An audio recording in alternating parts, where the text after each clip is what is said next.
Well, Paula, that certainly did not disappoint. Let's start with the men's competition. A really dominant performance by Geoffrey Kamworor. It was. He really went for it. I mean, the pacemaker was there to just before 23 minutes. And then after that, it was all Geoffrey working hard at the front, turning the screw, threw in that surge there, which he kind of almost started to pay for, and then managed to rally at the end and come away with what is his second fastest time ever, 13 years after he came here. He obviously loves coming to Ras Al Khaimah to race, and raced really well. And I think it's looking very, very good for him going into London Marathon. Isn't it just? I mean, we spoke to him and he said there were two objectives: to set a really quick time and to win. This is the kind of preparation that athletes like this need, and what is invariably the start of the year, a fast flowing course, right?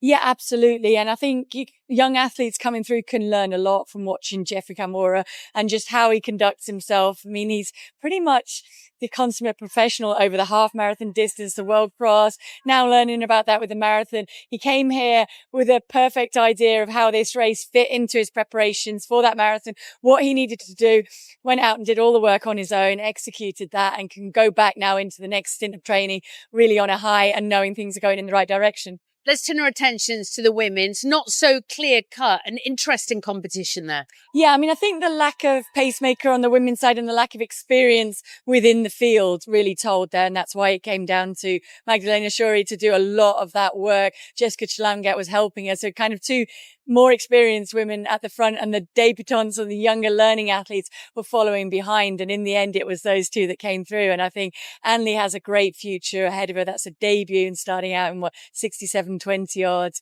It's a really, really strong debut. And she showed she has a lot of potential as she builds up her strength going forward, and for Wudu behind as well. A big personal best. And I was glad to see Shuri just hang on after all that hard work that she put in, because that closing, not even 10 kilometers, almost like 7-8 kilometers, was very, very fast running there on the women's side. And try to put into context how important this event has become in terms of the calendar. I think it's really great to see this race growing in terms of the calendar. It's known as a race for elite runners to come and perform. But seeing the mass side grow, I think is really important as well. Every year we come back here, it's sold out. There are more and more people signing up. I was chatting to people coming to pick up their numbers from the expo yesterday, and they've kind of gone up the ranks. So they've started out with the shorter race, then gone to the 10K, and then gone up to the half marathon. And it's just great to see the whole community growing as much as the island is fast developing and being a really great place to stay, and starting to kind of rival the development that we've seen in Dubai. We're seeing the running community grow here as well, which is brilliant.